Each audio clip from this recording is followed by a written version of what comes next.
Chapter 2. "Good morning," Mr. Button said nervously to the clerk in the Chesapeake Dry Goods Company. "I want to buy some clothes for my child." "How old is your child, sir?"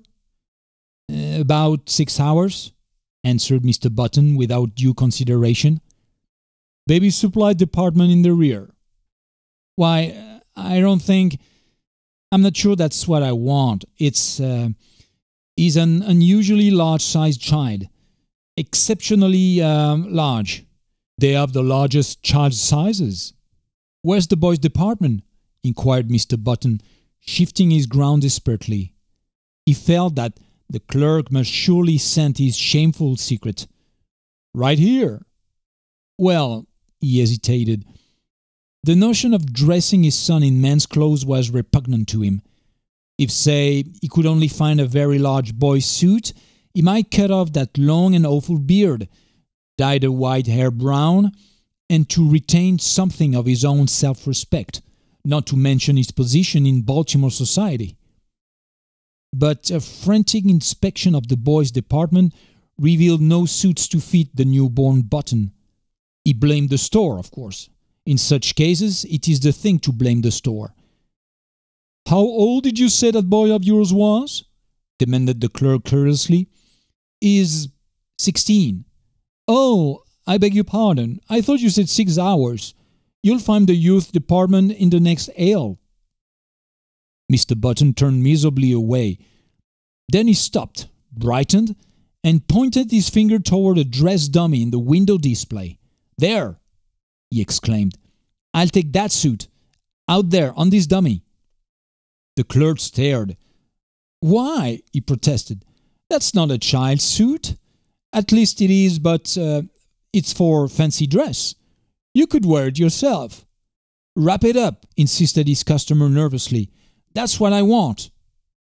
The astonished clerk obeyed. Back at the hospital, Mr. Button entered the nursery and almost threw the package at his son. "Here's your clothes," he snapped out. The old man untied the package and viewed the contents with a quizzical eye. "That looks sort of funny to me," he complained. "I don't want to be made a monkey of." "You've made a monkey of me," retorted Mr. Button fiercely. "Never you mind how funny you look. Put them on, or I'll spank you." He swallowed uneasily at the penultimate word, feeling nevertheless that it was the proper things to say. "All right, father." This with a grotesque simulation of filial respect. "You've lived longer. You know best.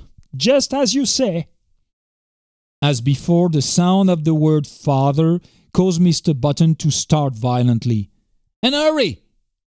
"I'm hurrying, father." When his son was dressed, Mr. Button regarded him with depression. The costume consisted of dotted socks, pink pants, and a belted blouse with a white collar. Over the latter waved a long whitish beard, drooping almost to the waist. The effect was not good. "Wait!" Mr. Button seized a hospital shears and with 3 quick snaps amputated a large section of the beard. But even with this improvement, the ensemble fell far short of perfection. The remaining brush of scraggly hair, the watery eyes, the ancient teeth, seemed oddly out of tone with the gayety of the costume. Mr. Button, however, was obdurate. He held out his hand. "Come along," he said sternly. His son took the hand trustingly. "What are you going to call me, Dad?" he quavered as they walked from the nursery. "Just baby for a while, till you think of a better name?" Mr. Button grunted. "I don't know," he answered harshly. "I think we'll call you Methuselah."